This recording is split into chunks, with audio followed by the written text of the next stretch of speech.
In the figure, masses M1, M2, M3 are given 20 kg, 5 kg and 50 kg respectively. The coefficient of the friction between M and the ground is equal to 0. Okay, there is no friction force over here.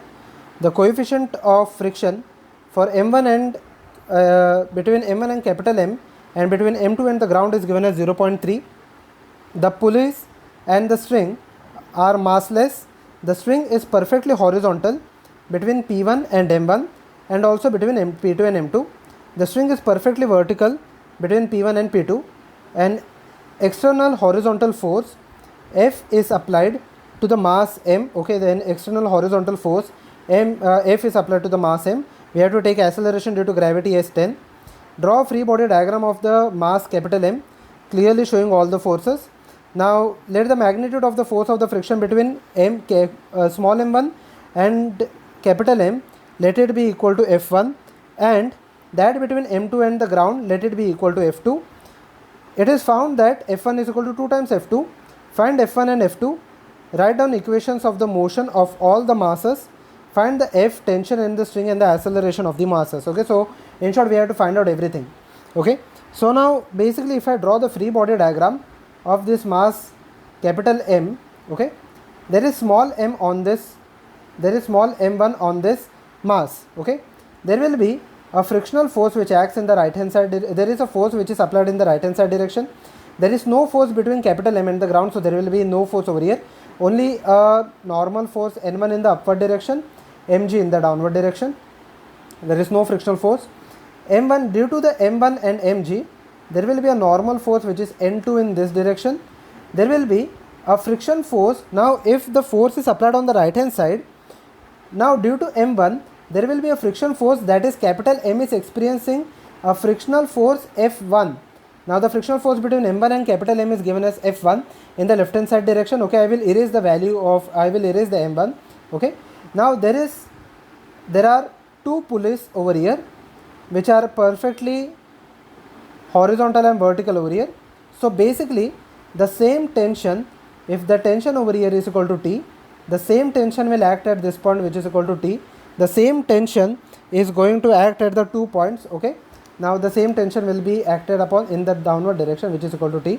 The same tension will be acted at the lower pulley in the upward direction T, and there will be same tension at this point. So if I erase the M1, this will be the free body diagram. Okay, this will be the free body diagram. T1 in the right hand side direction. Okay, T1 in the right hand side direction, or T in the right hand side direction. The same reaction force is over here, and this will be the free body diagram of capital M. Okay, now let us see the next condition over here. Let us see the next condition. The small m1 and between m2. Now for small m1 there is a tension force which acts in this direction, and there will be, for capital M1, if the friction force acts in the left hand side direction, for M1 the friction force F1 will act in the right hand side direction. The same tension force is going to act for M2 in the right hand side direction. Now since it has a tendency to move in the right hand side direction, there will be a friction force F2 which is in the left hand side direction. There are two possible cases for this.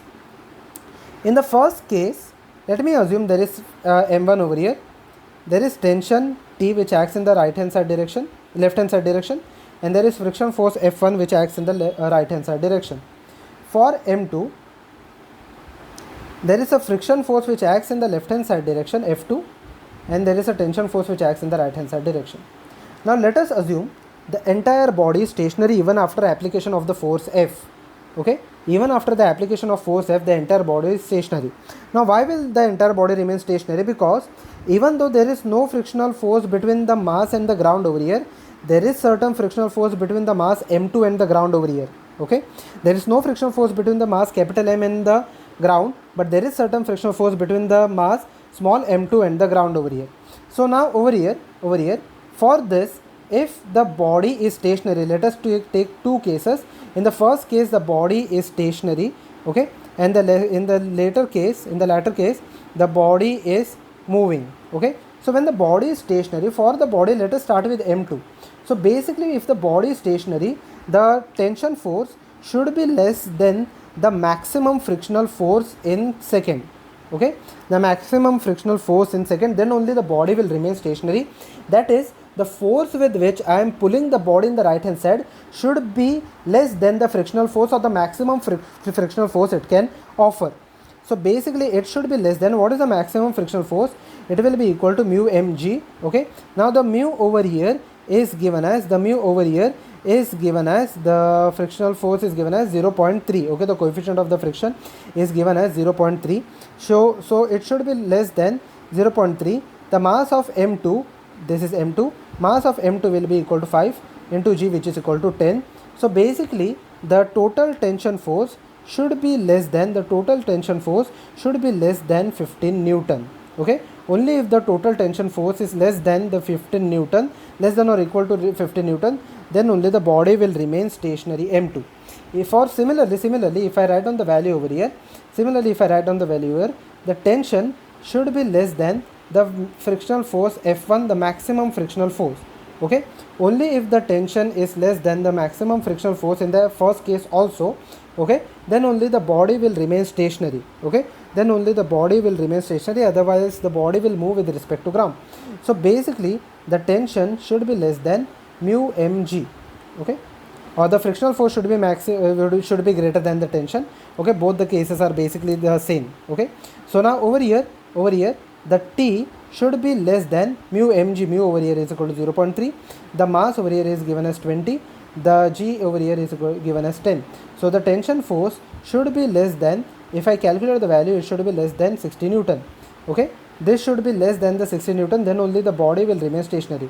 If I equate both the forces, the basic thing is the tension should be less than the 15 Newton. Okay, the tension should be less than or equal to 15 Newton. This is the condition that should be applied so that we get the two bodies stationary. Now if it is very much clear that if the tension is less than the 15 Newton, the force F2 will be less than 15 Newton, because in stationary condition, what happens, if I write down the limiting force and the force as well as the force applied over here, it is a linear graph. It means that if the force applied is equal to 15 Newton, or let us say any arbitrary value less than the 15 Newton, that is 30 Newton, the frictional force that will be provided will be equal to 30 Newton. Okay, so if the tension force is less than the 15 Newton, the frictional force provided will be equal to 15 Newton. Okay, now if the frictional force provided is equal to 15 Newton, or the frictional force is provided is less than the 15 Newton, then what is the condition applied over here? Okay, now over here, if the force is less than the 15 Newton, we can simply conclude that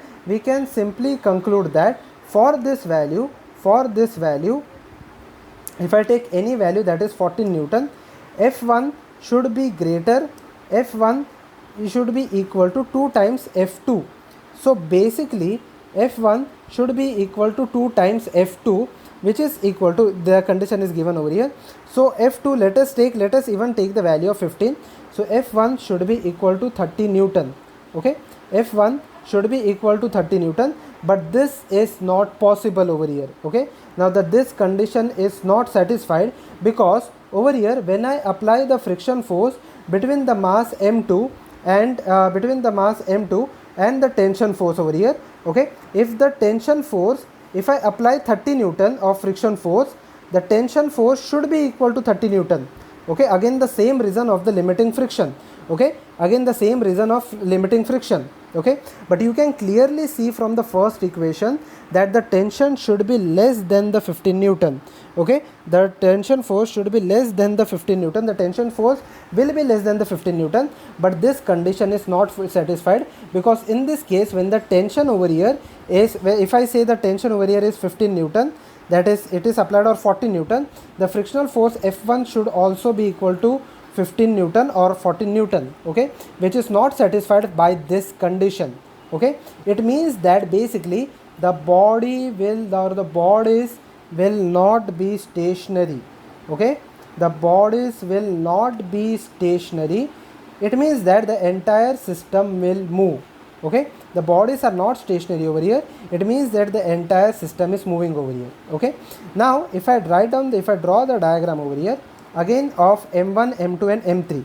So M1, the diagram, there will be, this is M1, this is the diagram for the free body diagram for M2, and similarly for mass M. Okay, I will substitute the values later, but let us first draw the free body diagram. Okay, so the free body diagram for M1 will be equal to, now the mass M1, again I will return to the same part. It is experiencing the friction force F1 in the right hand side direction, there is tension in the left hand side direction. So F1 is in the right hand side direction, I will mark the forces over here. F1 is in the right hand side direction, there is tension force which is acting in the left hand side direction. Now there will be a acceleration A, I will draw the acceleration A later, but let us see the next part. Okay, let us draw the free body diagram of M2. There is friction force which is F2 which acts in the backward direction. There is a tension force which acts in the right hand side direction. It will also accelerate in the right hand side direction. For mass capital M, in the horizontal direction, there is force F1 applied in the horizontal direction. There is the frictional force for M1. If the frictional force acts in the right hand side direction, for capital M, the same friction force F1 will act in the left hand side direction. So F minus, there is friction force F1 in the right hand side direction, will be equal to MA. Okay, will be equal to MA, that is, I will write it as capital MA, where capital M is the mass of the larger block and A is the acceleration. Now let us see the let us start from M2. Okay, now this condition is very, very important. Now we have concluded that the bodies are in motion. Okay, we have concluded that the bodies are in motion. So now since the bodies are in motion, it means that the F2, that is the frictional force on mass M2, the frictional force on mass M2, now since it is moving, the F2 will be equal to the maximum limiting force. Okay, the F2 will be equal to the maximum limiting force, that is T minus F2. Okay, maximum limiting force for the second body, it is equal to the 15 Newton, will be equal to M2 into A. Okay, M2 into A. So now if the maximum limiting force is applied on M2, by the condition F1 is equal to 2 times F2, the frictional force on F1 is clearly equal to 30 Newton. Okay, the friction force of on the mass M1 is clearly equal to 30 Newton. Now the frictional force is less than the maximum limiting force. If you see, the maximum limiting force of F1 was equal to 60 Newton. Okay, the maximum limiting force on F1 was equal to 60 Newton. So basically, since it is less than the maximum limiting force, it means that the M1, if I draw the diagram over here, the M1 will not slip on capital M1. Okay, since the M1 does not slip on capital M, okay, it means that if the capital M has an acceleration A, M1 will have an acceleration A, and by the constrained motion, M2 will also have an acceleration A. So all three of them are moving with the acceleration A. Okay, so now M2 is moving with the acceleration A, M1 is moving with the acceleration A, and even the capital M is moving with the acceleration A. So now let us write down the forces. F1 is clearly equal to 30 Newton. So F1 minus T is equal to M1A. This is the first part. Second part, I have already written the equation. For the third part, it will be equal to F minus, it will be equal to the friction force F1 will be equal to MA. Now let us solve each of them individually. Okay, let us solve each of them individually. Now F1 is equal to 30 Newton minus T will be equal to M1 into A. Now the mass of the first body, it is equal to 20. So it will be equal to 20 into A.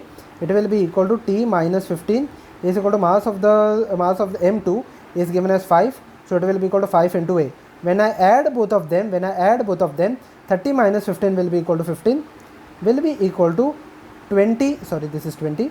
20A plus 5A will be equal to 25A. So acceleration of the entire system will come out to be 15 divided by 25, which is equal to 3 by 5 meter per second square. Let the first answer be as it is. Okay, let the first answer be as it is. Second thing I want to find out is the tension. I will substitute in any of the given equation. Let me substitute in this equation. T minus 15 is equal to 5 into 3 by 5. So basically it will be equal to 5 will get cancelled out. The tension over here will be equal to 18 Newton. Okay, this is the second part which I have to find out, the tension in the string, which is equal to 18 Newton. Okay, I have got the tension in the string which is equal to 18 Newton. Okay, now let us find out the next part. Let us find out the next part, which is equal to, that is the force that is applied to obtain this value. Now force over here is equal to F. Now F1 is clearly equal to 30 Newton. So F minus 30 will be equal to M into A. Now the mass of the large block, if I see, the mass of the large block was equal to 50 kg. Okay, so it is equal to, I will substitute the value 50 over here into acceleration of the block. Acceleration of the block I have already found out, which is equal to 3 by 5. I will substitute the value, it will be equal to 30. F minus 30 is equal to 30 into A. So F will be equal to 60 Newton. Okay, so basically the value of F is equal to 60 Newton.